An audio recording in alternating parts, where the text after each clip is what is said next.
That's basically why I never finished my senior year. I will be graduating from college. That's just the role I was prepared to fill. I'm going to be talking about something that I haven't talked about before.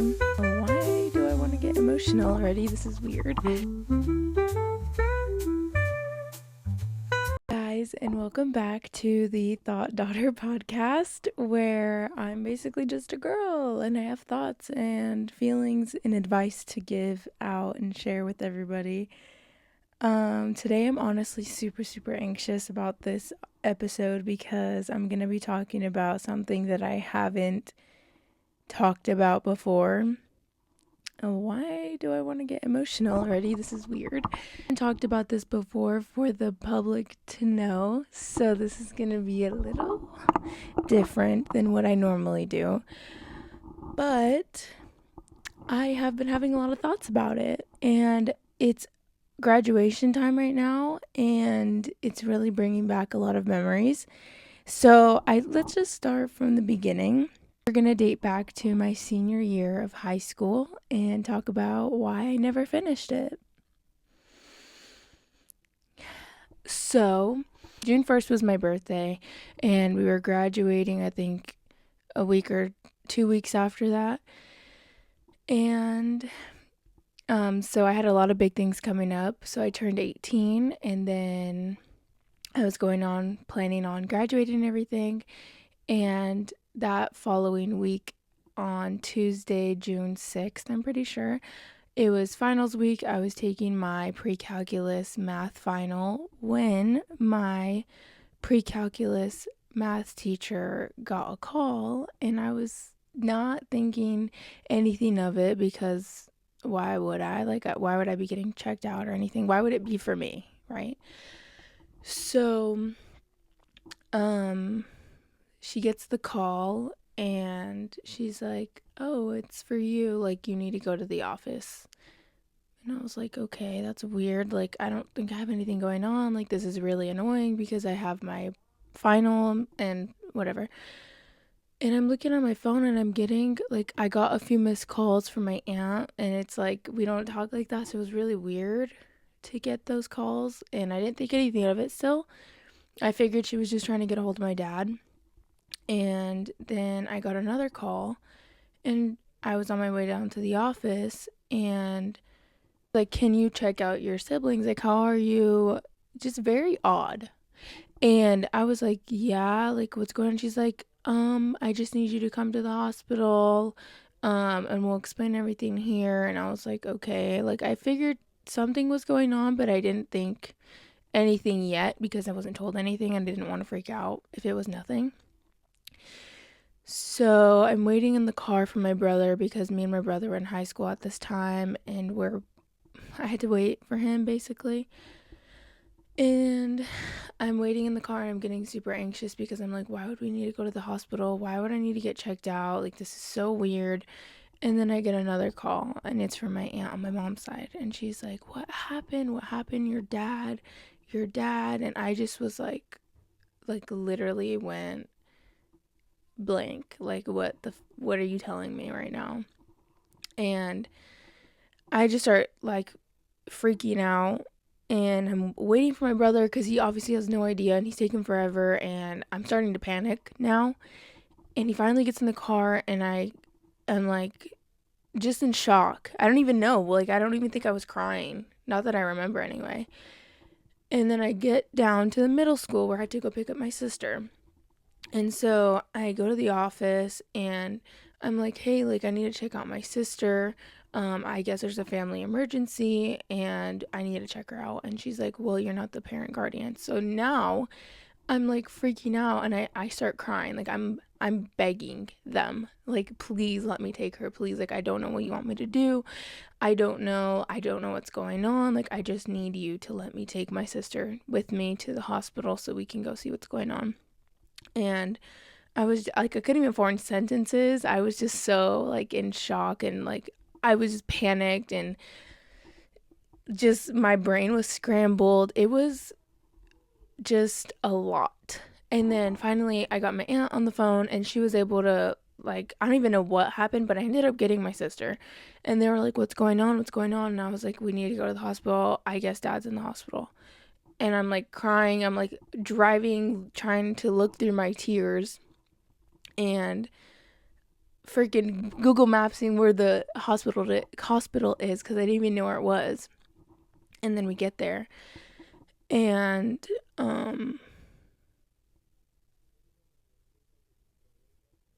this is so weird.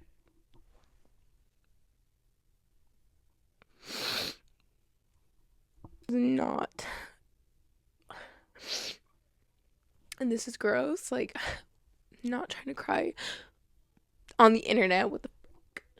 But it's bringing back a lot of memories, and I feel like it comes and goes in waves where I remember, and it was just like, it was so hard to take in what was going on. And, um, it's really normal for me to cry, I feel like, because when this was happening, I literally didn't like process it, I don't think, at all. Sorry. Okay, anyway.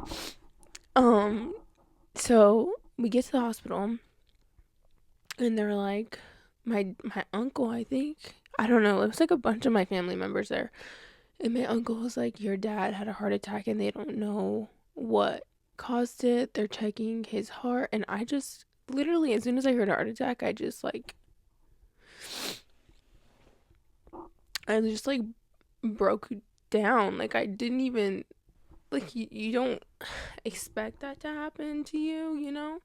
And then all of a sudden it does and you're like, what? Like what do you mean? So that was like just so crazy, and like I'd been waiting to see my mom and it had been a long time. Like I guess they had been there since the morning.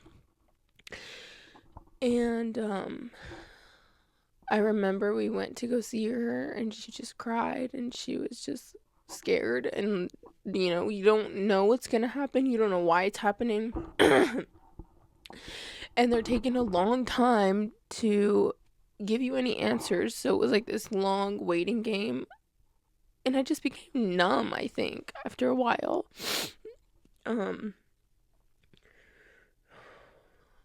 but yeah, so we saw my mom, and then she told me later that basically what happened was, after I left to school that day, my dad was coming upstairs to help my brother brush his teeth, and um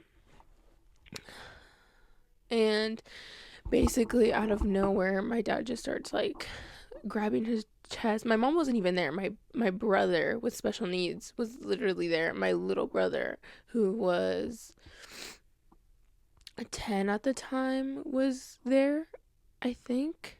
Or no, it was just my older brother. Yeah, with special needs. Yeah, my older brother with special needs was there. Well, he was supposed to get his teeth brushed, and then I'm pretty sure from what my mom told me, it was like, and from what my dad told me too, like he was grabbing his chest and he was telling my brother to call my mom, and because my mom was downstairs. And then finally my mom went upstairs and saw my dad on the floor like grabbing his chest and saying like he thinks he's having a stroke, and she's like, what do you mean, like what are you talking about? And I couldn't even imagine this, like seeing that, especially now that I have my own partner. Like I don't even know, like how do you even react to that? So she's like, what are you talking about? Like, what do you mean? And he's like, you need to call 911. And so my little brother Max calls 911 because my dad starts seizing and then he starts choking on his tongue. So my mom starts doing CPR the best as she can. She doesn't even know how to do that. But she just told me that she was like pumping on his chest, like crying and crying and crying, and like to the point where she was so tired that she was literally like banging on his chest while the ambulance got to my house. And my little brother like watched, which is so crazy to think, and like he was just like crying, screaming, like saying he's dead and stuff, which is just like It's just crazy. And so then the ambulance got here and they went into the bathroom and they were trying to resuscitate him with the like electrical charge things that they put on the chest. And they needed to get him stable enough to even take him out on the carrier. So that all happened while I was in school, probably while I was getting the call or something, I don't know. But anyway, fast forward to when we're now at the hospital and literally just got hit with that news. And then eventually we had to come home. And I literally came home and I was just like, felt like I was in a dream. Like, literally nothing felt real. Like, I just felt like, what are you telling me? Like, I was just like so hard to comprehend what was going on. And I remember I just laid in Jack's arms and I just cried. And I was just like, what is going on? And then like days went by and still no answers. And I was in this position that I'd never been in before where I had to be there for my mom, which was the hardest and like heaviest thing to do because normally your parents are always there for you, you know? And like they've been through more and they've had more experiences, so you feel safe. But I had to be there for my mom, and she would literally tell me like I don't know what to do. I don't know, like just like crazy things that you would have never imagined hearing. So I was just trying to keep my composure as best as I could. And I think for that reason, I didn't process a lot of what was happening while it was happening. Like people would literally tell me like it's okay to cry. Like you can cry. But I wouldn't. I literally wouldn't. And I felt like I was numb. I feel like I had no control whatsoever over my emotions. Like I just didn't. I literally acted like everything was okay. Obviously it wasn't, and I would break down, like it would pile up, but I just felt like I needed to be there for my siblings because they were all so like this happened 2 years ago, so they were younger than me and I was 18, you know, so I felt like I had to be there and I felt like this can't be good for their mental health, so I had to just like suck it up. I felt like, and I was trying to keep everyone fed and like making sure everyone was eating because you don't even want to eat when stuff like this happens. Nothing. Like people were giving us food and like gift cards and stuff like that. And like I didn't want to eat. Like I was annoyed because I was getting food and stuff and like messages and texts because I would rather have everything be okay than have any of that. And that sounds so stupid now, but like in the moment, I would have done anything for everything to be normal. So it had been just days of waiting, and then I went to go visit my mom in the hospital, and she called me. Actually, my mom called me and was like, they don't think he's doing very well and his health is declining and I don't know what to do. And she was asking me if I should, what my opinion was on letting the kids go and see him in his state. And at this point, I hadn't even seen him. And I was just saying no. Like, I was like, I don't think they should see him. So I went to go visit her. And my mom's best friend, who was watching all of us at the time, went and she drove me there to the hospital. And it was probably like 11 at night. And I was like, just like numb. Like, I literally have no way to describe it but numb. But I get to the hospital and I find my mom and I'm just like there for her and listening to the doctors, and then I see my dad and they wheeled him out in like a hospital bed and he just looked like he was asleep. Like there was no, like it was the weirdest thing to comprehend because I feel like when you think of death or dying, I feel like you think, at least in my opinion, it's more like gory or like you see something wrong physically. But it just looked like he was sleeping, which was like even harder because I was like, just wake up. Like I just wanted him to be normal. I wanted him to be awake. So they end up telling my mom that, well, they also ended up finding out that there was nothing clogging his arteries. His lungs looked good, so that was like even weirder because we were like, how does this happen then if there's nothing wrong and he doesn't do drugs or anything?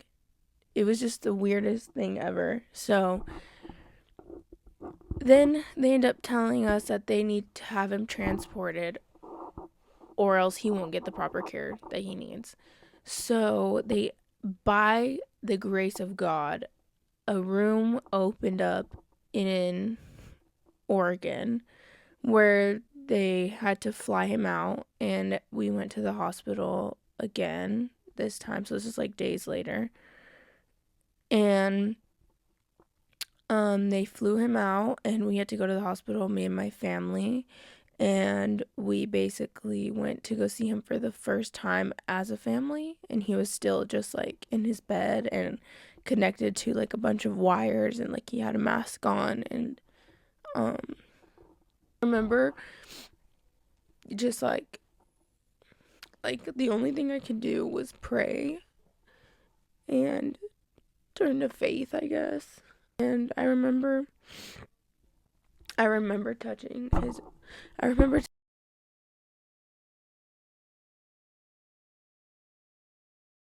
in like worst case scenario, and like I was just already thinking like I'm gonna have to work, I'm gonna have to help my mom, and like that's just the role I was prepared to fill. um and then they ended up flying him out, and um we basically said our goodbyes. I was kind of hopeful because they had better treatment there for him. So I was thankful that that was even an option. So then we went back home, and I'm not sure exactly how much time it was in between this happening and when I was about to graduate, but I do remember like coming home and having to figure out graduation and coming to terms with the fact that my dad wasn't going to be there. At this time also I wasn't going to school at all. Like I was just missing school. I think they knew though what was going on. I ended up only going back for one day, which was the very last day, to try to like get my mind off of things and also just to get pictures and stuff like that. But it was still super hard. Like there was no way. Like I was just not in the mindset, but I did end up going to that. Yeah, and then I just remember like everything would pile up on me eventually, and then I would just break down. Like I'd wake up at like 3 in the morning and just start crying, like panic attacks. Like I never experienced anxiety attack or panic attacks until this happened to me.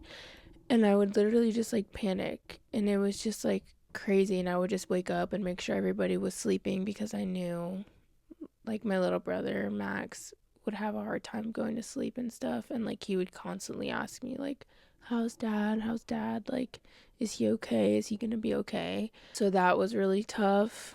And then graduation came around, and I was trying to be as happy as I could for everything that was going on. And I ended up getting into a better mood because they ended up, while my dad was in Oregon, my mom had went down there. So in between the time that they flew him out and I was like at home and stuff, my mom had went down to stay with him. And so she was giving me updates and everything, and for like a while there it was just like no answer, just everything unknown. I would be at home and stuff, and then I went to the last day of school, and then graduation was coming up, and then mom had come back, and then she went back to Oregon, and then graduation she came back, and she had gotten a call after we graduated. We were outside already, I took pictures and everything. She told me that they said that they could take out his breathing tube, and I remember being like hopeful and like feeling better, like things were getting better. So it kind of took my mind off things, but I still didn't have no graduation party, and I barely made it to, I think, like two of my friends' graduation parties. but I just couldn't do it. Like, I literally left the second one early because I just couldn't wrap my mind around things. I ended up going back to Jack's house, and I laid there with him, and I remember crying again and falling asleep. And then they were having this like school graduation party that they were doing, and I was like, maybe I can go to that, like maybe it'll be fun. So I ended up going to that, and it was fun until I got another call from my mom, and she was like, they had to put his breathing tube back in, and they don't know what's going on with his. They just said they didn't know what was going on, but he might have been declining again. So my heart just instantly dropped, and I just started bawling my eyes out, and like I have to leave the graduation party early again. So my mom's like, I don't know what to do, like I don't know if I should go back, and so like to be with him, and I was like, yeah, I was like, go. So she went back to Oregon that same night, and she called me like 11 p.m. on that day, and she went back to Oregon. And so she went back, and then I just remember like just crying, and just like being so sad all the time, and then also having to reel it in.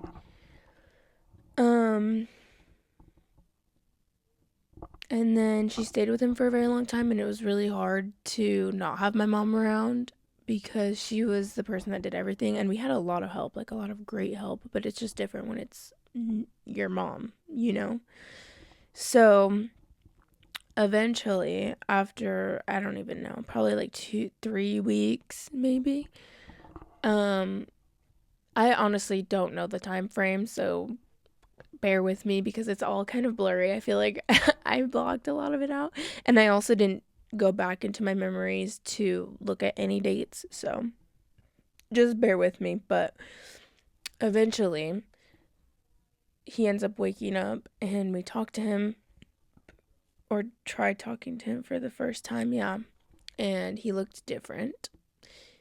Like his face shape just didn't look how it normally looked. And I was just like, you know what, if this is the new normal, like I'm okay with it. But I was so happy to talk to him, and that was, oh, okay, wait. On my graduation day, when they took out his breathing tube, I remember now.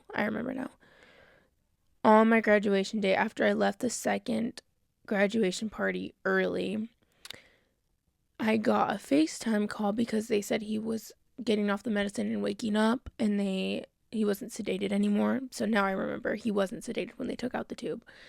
They took out the breathing tube, and he was able to like kind of talk, and I got a FaceTime call to talk to him, and he looked different, like I was saying. Like, sorry, this video is all over the place, but he looked different. Like his face shape was so different, and I remember him telling me that he had a plan. He was telling me, he was like, I have a plan, and I'm gonna get out of here. He would tell me that. Like, he was telling me that, like, his words weren't the same. His voice wasn't the same.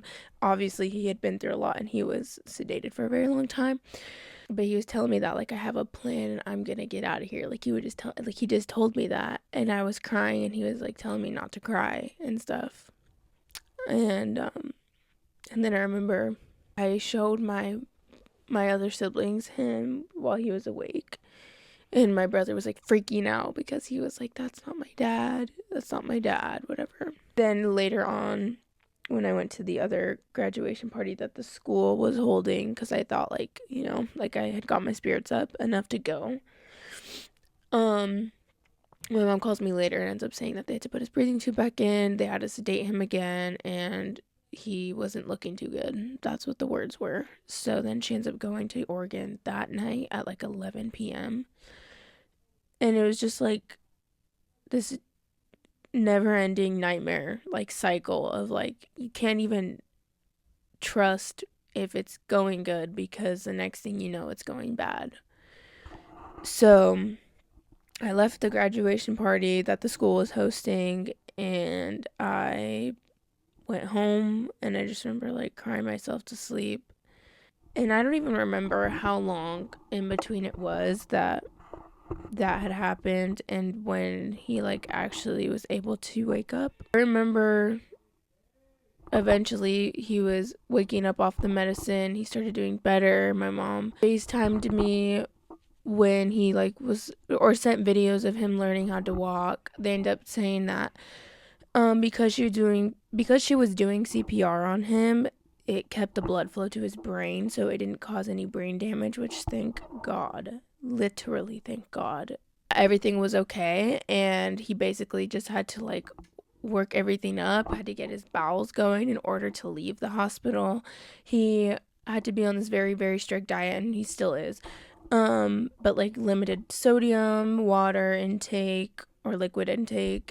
He got a defibrillator because they were not able to figure out what happened, or why anything happened with his heart. They don't know why still to this day, which is still scary, and that's why I feel like my healing journey has not been linear, and I feel like I haven't been able to fully like get over it. I don't know if I ever will. I think you just like kind of deal with it and like cope with it and accept that it happened and accept the reality. That became our new normal. He was able to come home and he like lost a lot of weight. Like it was weird how skinny he was, but we all just like hugged him and like obviously we were crying, and so it was super emotional to see him back because you're just like, what the heck happened?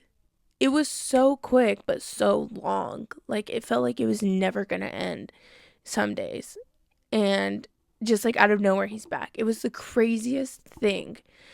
And I've never been a very, very religious person, but in this moment in my life, like I've always had a relationship with God, and to each their own, but I've always had my own relationship with God, but I've never been super, super into church or anything. But I did go to church. I would pray every night. I would pray with Jack. We had a ton of other people praying for him, and I truly, truly think like everybody leaning in their faith helped the miracle of him coming back. They told us it was like less, it's like a 1%, 1 to 5% chance or so that you live in the circumstances that he was put in with that heart attack. Like he should have died is basically what they said, and they couldn't even believe that he was alive. So it was really, really insane, and it kind of rebuilt my relationship with God. Not to say that I never had one. I don't know if that makes sense, if you get what I'm saying. I kind of did have this guilt in this process of feeling like, oh, I only turned to God like as much as I did in this moment because I needed him, rather than doing it more so like every day, which I would still pray before any of this happened, and I would still talk to God, but it wasn't as frequent, I would say, if that makes sense. I don't know, but yeah, so I feel like it really did reopen that for me, and I'm grateful it did, because I really do think that that had a big part in my dad's comeback. There was just a lot that I went through. I also feel like when my dad was already back, I would wake up with nightmares. Like I feel like because I didn't process it in the moment, like I would keep my feelings off for the most part or cry when no one was looking. I started to get really bad anxiety attacks, really bad panic attacks. I would wake up in the middle of the night, or yeah, whenever I would just like wake up crying, like so scared, so anxious that something was gonna happen, and that probably went on for like a few weeks, and then it kind of went away, and then all of a sudden like I felt fine, and then I'd be driving and then I'm just crying all over again. Like it was the weirdest thing, kind of having that hit me so late and delayed. And I also went through what I'm pretty sure was derealization, where I just felt like nothing was real, which is so weird if you don't know what I'm talking about, but I swear it's a thing, and I feel like I went through that bad like I would freak myself out, and it would like trigger a panic attack because I would literally feel like I was not real, or like life was not real. And I don't know if that's just a trauma response or what the heck happened, but that did happen to me, and it was very, very hard to get over because I was really scared when it would happen.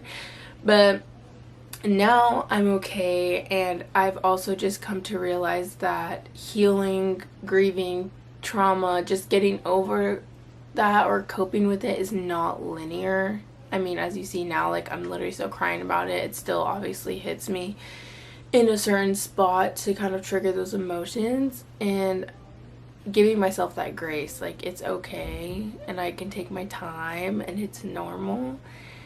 But that was one of the hardest things I ever probably had to go through, and I would not wish that on my worst enemy. It's definitely changed my perspective of life, and also having my dad go through that when he came back to life, he just realized how important life is, and not to sweat the small things, and just to be so grateful for everything. And health really is wealth, I learned. And just like having the privilege to have both my parents here, you kind of like, for me at least, I kind of overlooked that, or just took that for granted when I shouldn't have.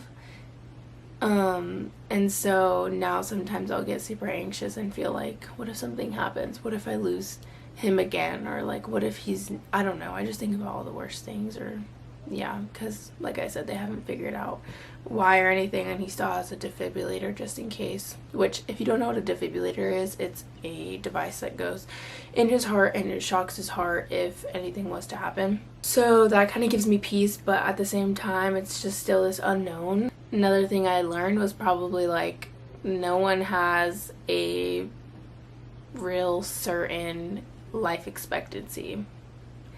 He was perfectly healthy, 40, was it? I don't know if he was, yeah, 41, I think, when this happened. Or he turned 41 shortly after, or he turned 42 shortly after. Sorry. Okay, sorry. I just realized that the mic cut out for a bit there. But yeah, I learned that no one really has a life expectancy. Like, you could be perfectly healthy and have nothing wrong with you, and you die tomorrow in a car accident, or you're diagnosed with something. I don't know. Like, there's really no life expectancy. Literally anything can happen at any time, and you just don't expect it, like I didn't. And like, if I would have been told that my dad would have had a heart attack, 5 days after my birthday, you think I would have believed you? Like, that's the craziest thing. Like, you don't just think those things will happen to you. Yeah, I've definitely come to appreciate my time here on Earth with my favorite people a lot more, and not take anything for granted. I've also learned to just work and be my best self and do what I want to do, because truly life is short. And why not? Why not fulfill my time while I'm here? It's definitely giving me a lot of perspective that I'm so thankful for. And it's also made me look at myself in a way where, like, I'm proud to be doing the things I'm doing. I'm a lot more confident. I'm a lot more careless of what others think, because I think if it's something I like or something I want to do, like, I'm going to do it. It's my life. This is like what I was here. That's what I'm here for, and anything can happen. But yeah, that's basically why I never finished my senior year, which sucks because I actually did like school a lot, but I don't know. Everything happens for a reason, I guess. I never told anybody. Like, I'm sure people know, but I don't know if they really know. Like, they definitely don't know the inside story, like what I'm saying right now. So, yeah, this is my first time sharing this. Sorry for crying. That's not really what I like to do. It's my story. It is what happened to me. And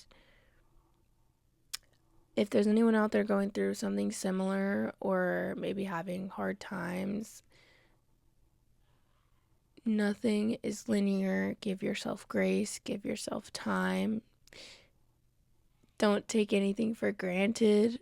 I hope you guys can take the message of don't take anything for granted. If you have both your parents, go hug them, tell them you love them, tell your best friend you appreciate them, go hug your siblings. Like, you really just don't know. I also just wanted to document this too because it was a really raw, real time in my life, and I kind of feel like this is very therapeutic for me because I don't talk about it, and I've never talked about it really like this. Not even with my family, really, because I don't like getting like all ishy gushy and stuff. But it's real, it's raw, it's vulnerable, and I feel like it's time that I share it. I also feel comfortable now, even though I did cry. But yeah, that's my story. That's my thoughts and everything I've been thinking about as of recently.